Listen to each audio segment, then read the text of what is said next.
Fala pessoal, tudo bem? Aqui é o Caio Fleury falando. Hoje eu vou falar sobre as formas de melhorar seu treino para você secar.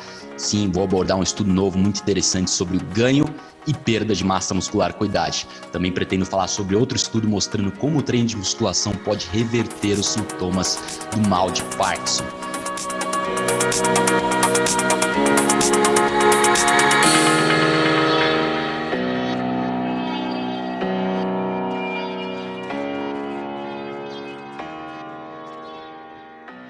Como muitos de vocês sabem, a restrição calórica excessiva pode acarretar em uma série de problemas metabólicos, como redução hormonal, como hormônios andrógenos, que é a testosterona, que é extremamente importante para a saúde. Baixa no sistema imune também a restrição calórica pode causar, maior propensão a infecções virais, bacterianas, problemas pulmonares que vão se desenvolvendo com a idade e com o tempo.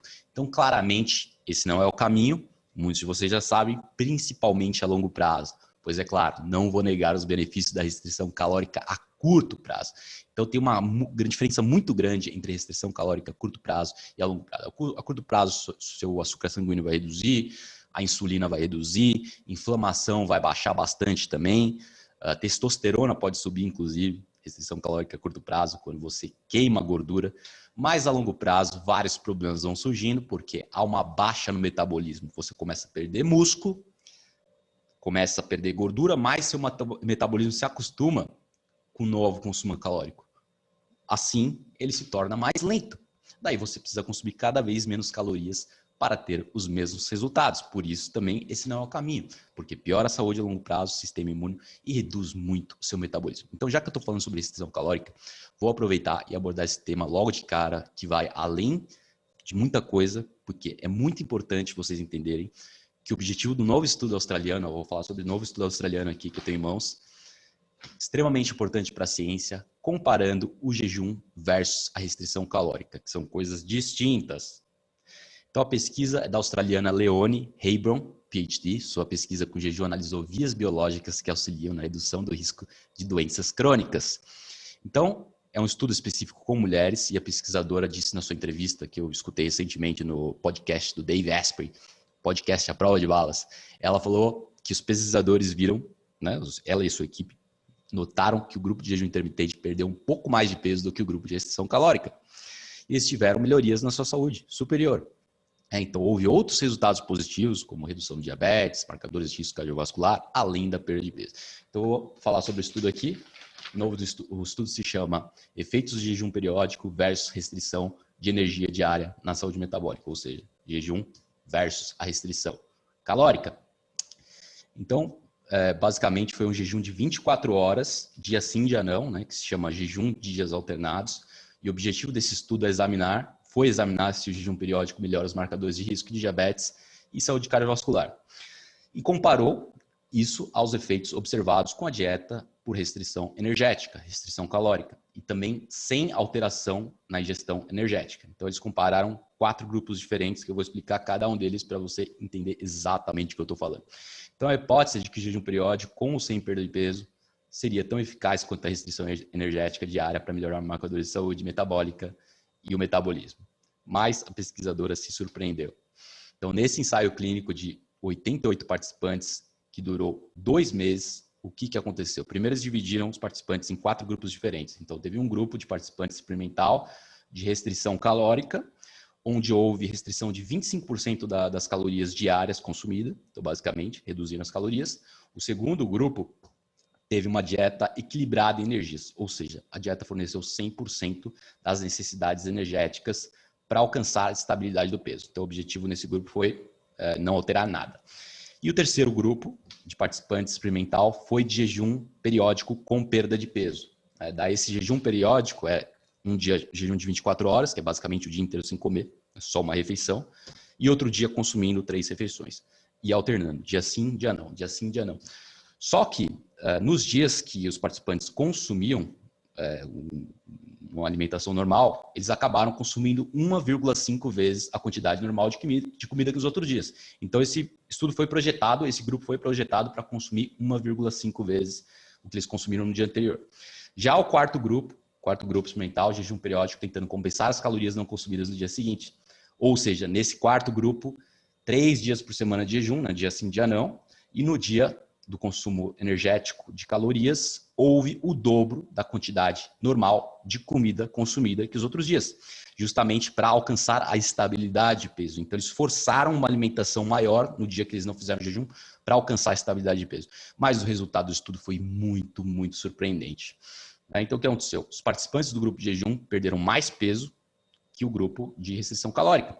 Melhoraram seus marcadores de saúde, como a sensibilidade à insulina, redução da glicose, reduziram mais a inflamação, o estresse oxidativo. Melhoraram também o colesterol, o metabolismo lipídico ao longo dessas 8 semanas. E o gasto energético, repouso e diário foram melhorados no grupo de jejum. Então, a melhora foi superior no grupo de jejum. E, basicamente, no dia que eles tentaram forçar as pessoas a consumir mais, eles não conseguiram. Então, o grupo que tentou compensar as calorias no dia seguinte simplesmente não conseguiu. Eles acabaram emagrecendo, melhorando todos os marcadores de saúde. E essa é a moral da história do jejum, que o jejum de 24 horas fornece uma restrição calórica superior a curto prazo do que uma dieta restrita em calorias diária, que foi no caso do primeiro grupo de 25% das calorias reduzidas. Então é importante por quê? Por 2 motivos. Porque além de você emagrecer mais, melhorar mais os marcadores de saúde, você não acarreta a perda muscular e perda hormonal que acontece, como eu expliquei lá no começo, com a restrição calórica apenas. Então, tanto a curto prazo quanto a longo prazo, o jejum é superior à restrição calórica. Nesse caso, o estudo foi a curto prazo, a longo prazo muito tempo se sabe, mas a curto prazo foi provado pela primeira vez, exclusivamente pela primeira vez testado em humanos a superioridade do jejum de 4 horas e dias alternativos, porque tem muito estudo feito com os animais, né? O estudo do dorsante panda e diversos estudos com animais mostrando a superioridade do jejum de dias alternados, mesmo quando as calorias são equilibradas, quando as calorias são compatíveis, né? No grupo de restrição calórica versus grupo de jejum. Mesmo quando eles são compatíveis, as pessoas, os ratos que seguem o jejum têm mais resultados em termos de perda de peso, o que é fascinante.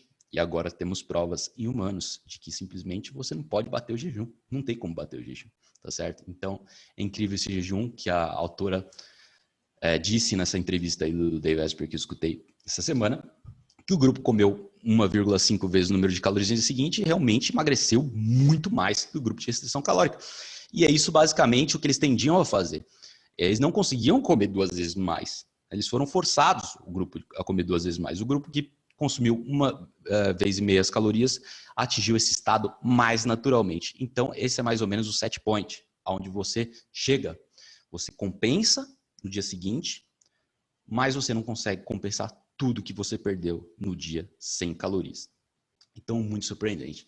Então, como as pessoas responderam esse estudo de jejum, que ela disse exclusivamente nessa entrevista do Café à Prova de Balas, lá do Dave Asprey, que ela disse que para algumas pessoas demorou para se acostumar, porque afinal não é algo comum para a maioria das pessoas fazer um jejum de 24 horas, principalmente a semana toda, basicamente, dia sim, dia não, mas elas se acostumaram. Ela disse que a maioria das pessoas, pelo menos 70% das pessoas, se acostumaram. Então, a conclusão dela é que o jejum longo de 24 horas, dia sim, dia não é válido para todos, a princípio, né, porque as pessoas tendem a se acostumar com o tempo, mas a princípio foi difícil, eles conseguiam terminar o estudo, mas no começo reclamaram. 30% dos participantes. Os outros 70% atingiram esse estado de jejum com mais facilidade, né? Inclusive atletas, tiveram pessoas de diversos perfis diferentes, atletas, pessoas normais, sedentárias, e todos no final conseguiram seguir o programa e 70% se adaptaram logo de início. Então, realmente, foi muito fácil de aderir para a maioria dos participantes.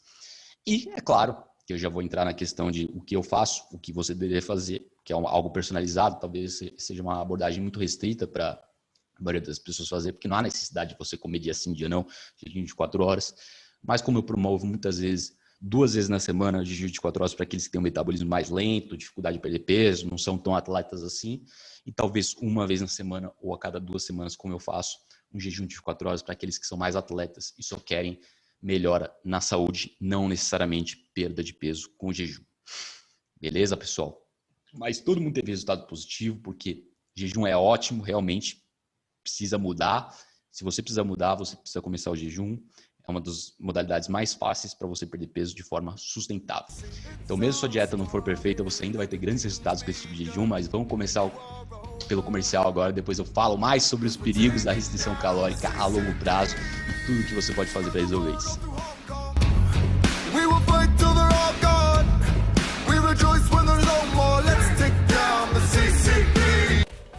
Oi, aqui é o Caio Fleury de novo e eu tenho uma mensagem para você. Você tá cansado de tentar emagrecer e continuar fracassando? Não fique. Como Albert Einstein dizia, loucura é fazer a mesma coisa e esperar resultados diferentes. E a consultoria de emagrecimento existe para isso, para te dar resultados diferentes. Você já fez a consultoria de emagrecimento? Tá esperando o quê? É só você clicar no link deste vídeo e mandar uma mensagem pra gente. É só você clicar no link desse vídeo e mandar uma mensagem pra gente. Veja como é fácil. É só clicar neste episódio e mandar uma mensagem pra gente. E depois de clicar no celular, você será direcionado para mandar uma mensagem automática no meu WhatsApp. Depois disso, é só enviar e te explicaremos como funciona a consultoria de emagrecimento. Nunca foi tão fácil emagrecer. É só clicar nesse link no episódio e mandar uma mensagem pra gente. Então emagreça diferente. Faça a consultoria de emagrecimento.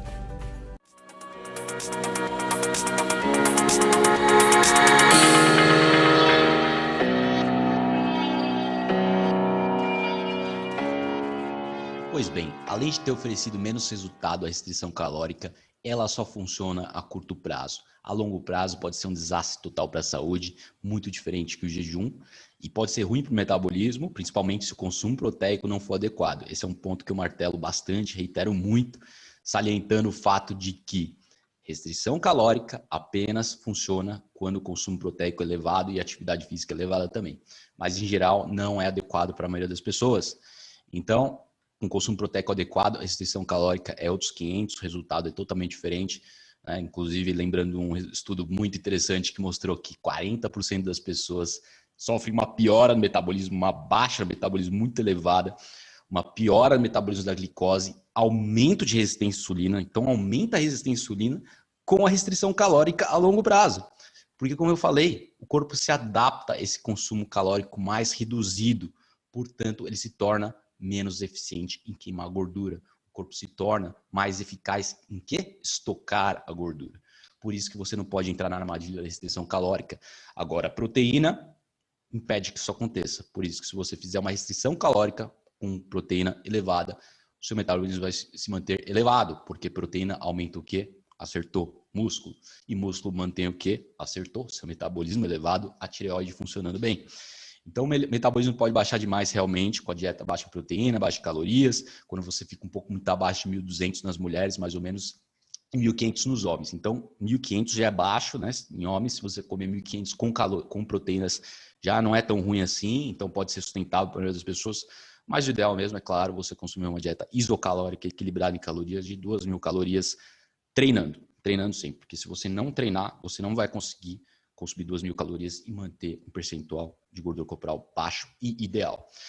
Isso você pode medir como? Você pode medir no aplicativo de calorias, do Fat Secret, MyFitnessPal, existem vários hoje em dia que, apesar de não serem perfeitos, são bons para medir carboidrato e proteína. Afinal, você quer se enquadrar o quê? No consumo de gordura de mais ou menos, né? Fizeram essa pergunta para mim essa semana aí no canal. Eu respondi 80 a 150 gramas de gordura por dia para a maioria das pessoas. Né? Atletas precisam de mais, é claro, mas aquelas pessoas que fazem exercício não de uma forma tão intensa assim, digamos 3, 4 vezes na semana, consumo de 120, 150 gramas de gordura por dia tá bom. Aqueles que são mais sedentários, umas 80, 90 gramas de gordura por dia pode ser mais adequado. Embora não seja ideal ser sedentário, é claro, como sempre falo, atividade física todos os dias ou quase todos os dias. Daí você pensa, carboidrato, em torno de 100 gramas por dia se você fizer bastante exercício. Talvez seja possível menos, depende da sua genética, do seu metabolismo. 50, 60 gramas por dia, 70 se você é menos ativo fisicamente. E proteína, é claro que varia de 1,2 gramas por quilograma de peso a 2,0, 2,2.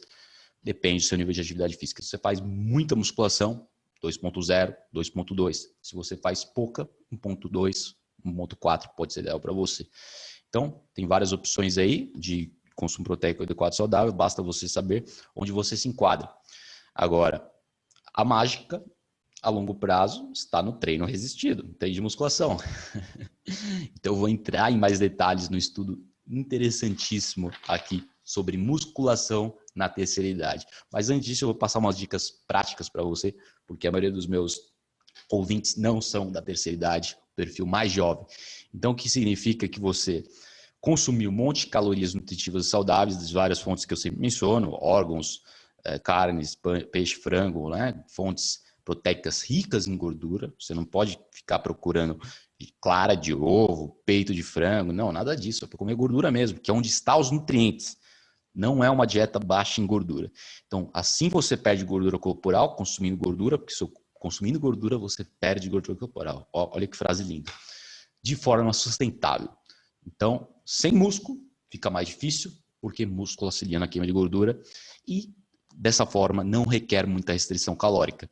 Então, já aproveitando, né, que começamos a falar sobre músculo, sem ele a perda de peso vai se tornar insustentável, e até mesmo pode se tornar prejudicial, porque eu falei, a longo prazo você desregula os hormônios, aumenta a resistência à insulina, diminui o metabolismo da glicose e pode desenvolver sarcopenia, osteopenia, né, elevada, que é característico da terceira idade, acomete aí mais ou menos 1/3 da população mais velha, mas é claro que é totalmente prevenível. Então vamos falar hoje sobre como você pode resolver isso de vez, como otimizar a sua dieta, como otimizar seu treino, mas antes eu vou falar sobre estudo de Parkinson na terceira idade, porque é um estudo inovador muito importante para a ciência. Então, a palavra-chave aqui é consistência, progressão, né, na atividade física. Daí eu vou explicar o estudo para vocês entenderem mais. Mas antes, eu quero te falar, como eu falei, passar dica para vocês mesmo, para o público mais jovem. Foque em pequenas melhorias na força também, que permite aí que você tenha uma variedade de peso e repetições no seu treino. Já vou entrar em detalhes, ao invés de uma quantidade definida de ambos. Então, isso é muito mais lógico do que a ideia tradicional de tentar dar grandes saltos e aumentar as repetições a cada treino. Então, vou explicar para vocês. Vou explicar. Calma. Então, faz o seguinte. Você começa a treinar, e só você vai vencer como? Na consistência. Consistência é regularidade, não faltar nenhum dia da semana, você praticar pelo menos 3 dias na semana de musculação, ideal 5 ou 6 vezes ou mais, e você aumenta um pino a cada semana, o que é ótimo. Mas talvez um pino pode ser um grande salto, né? Eu simplifico, mas não posso simplificar demais, senão eu corro o risco de estar falando algo errado. Então, se você, por exemplo, está aumentando de 10 pinos num equipamento, no exercício, numa máquina, para 11, ok, isso representa aí um aumento de 10% na carga. Isso pode não ser perfeito, mas tá bom. Vai te dar um progresso semanal, lembrando que você vai aumentar um pino por semana, ou mais ou menos uma quantidade definida por semana que você vai aumentar, não necessariamente um pino. Então agora imagina que sua carga é de 4 pinos num equipamento X específico. Daí se você aumentar para 5, você representa um aumento de 25% na sua carga. Então isso provavelmente representa um salto muito grande demais e pode levar você a ficar dolorido ou mesmo simplesmente se desanimar na metade do exercício e desanimar. Achar que a progressão não funciona porque você fica dolorido e lesionado toda hora. Portanto, o segredo é uma progressão mais lenta, porém consistente. Então, a progressão lenta, porém consistente. Isso você pode atingir através de um cálculo específico ou apenas por uma estimativa mais rudimentar, mais simplificada. Então, tem um método científico para isso, mas tem uma estimativa mais rudimentar que assim fica mais fácil, mais intuitivo. É o que eu faço. Então, você pode aumentar 5 a 10% a carga total semanal, contando que você, de fato, esteja indo para a academia, mesmo toda semana, sem perder nenhum dia, né? Sem roubar, sem se enganar. É muito importante ser sincero consigo mesmo. Senão, não adianta nada. Senão, você vai aumentar e vai ficar dolorido. Senão, você nem vai conseguir aumentar e vai se desanimar, como eu falei. Você pode, por exemplo, aumentar, se você não conseguir aumentar um pino, porque um pino é um salto muito grande. Então, se você carrega 6 pinos, digamos, em uma máquina específica, ao invés de aumentar para 7, você pode aumentar o número de repetições. Então, se você faz 10 repetições, por exemplo, você pode aumentar para 11 e na semana seguinte, daí você consegue reduzir volta para os 10 e aumenta os 6 pinos, entendeu o que eu estou falando? Então, em vez de você aumentar o pino, você aumenta a repetição, mas daí na semana seguinte você reduz a repetição de novo para 10 e depois aumenta o pino, porque daí sim você vai conseguir aumentar o pino, porque você já aumentou a repetição na semana anterior. Tá certo, pessoal? E assim sucessivamente, voltando, dá uns repetições, depois subindo para 7 pinos, até você chegar a 10, 15 pinos e o céu é o limite. Então, você não foque no platô, né? Não se acomode, se supere, vá além sempre, busque a superação o tempo todo. E como eu falei, esse é um cálculo rudimentar novamente, mas funciona e você não fica dolido. Você também pode usar a intuição, né? O que você achar mais fácil, basicamente, intuição. Mais importante é aumentar toda a santa semana sua força e ganho muscular. De novo, pense no todo, pois considere se a pessoa, outro exemplo, se ela levanta 200 kg de leg press, 200 kg de leg press, em 6 repetições. Daí ela está paralisada há meses, né? Não está conseguindo levantar esses 200 quilos para 7 repetições. Então ela está focada nas repetições, nesse caso, o que está limitando ela. Então não precisa aumentar 6 repetições para 7, vai ser um salto muito grande. Ela aumenta o quê? 10 quilos no leg press, vai de 200 para 210 quilos. Bom, mas a pessoa que chegou nos 200 quilos no leg press, ela já chegou lá, então quer dizer que ela já passou pelo caminho das pedras. Então ela já não é tão inocente assim. Mas eu estou falando mais pro público que está começando, ou mesmo quem quer dar uma esclarecida nos pensamentos. Então, somamos aumento de peso e número de repetições que você deve focar, dependendo do contexto também, é claro, focar na qualidade do movimento. Vejo muita gente fazendo movimento rápido, né? Não que não tenha sua utilidade, mas em geral você tem que carregar lentamente para conseguir fazer força, que é mais importante você forçar com peso mais leve do que você fazer rápido com peso mais forte. Então é importante fazer o movimento lentamente, realizado de forma correta. Mas eu vou continuar falando sobre várias dicas de treino no próximo capítulo e as melhores que eu puder compartilhar com você. Então tem muito conteúdo pela frente, mas agora vamos para o próximo tópico, depois do intervalo, que é um novo estudo sobre musculação de terceira idade. Esse que eu queria falar, estudo interessantíssimo, mostrando que é muito fácil ser um idoso muito mais forte que um jovem. Então fique ligado. Cause we're taking down the CCP. Spread the word all through Hong Kong. We will fight till they're all gone. We rejoice when there's no more. Let's take down the CCP. Oi, aqui é o Caio Fleury de novo e eu tenho uma mensagem pra você. Você tá cansado de tentar emagrecer e continuar fracassando? Não fique, como Albert Einstein dizia, loucura é fazer a mesma coisa e esperar resultados diferentes. E a consultoria de emagrecimento existe para isso, para te dar resultados diferentes. Você já fez a consultoria de Tá emagrecimento? esperando o quê? É só você clicar no link deste vídeo e mandar uma mensagem pra gente. É só você clicar no link desse vídeo e mandar uma mensagem pra gente. Veja como é fácil, é só clicar neste episódio e mandar uma mensagem pra gente. E depois de clicar no celular, você será direcionado para mandar uma mensagem automática no meu WhatsApp. Depois disso, é só enviar e te explicaremos como funciona a consultoria de emagrecimento. Nunca foi tão fácil emagrecer. É só clicar nesse link do episódio e mandar uma mensagem pra gente. Então emagreça diferente, faça a consultoria de emagrecimento.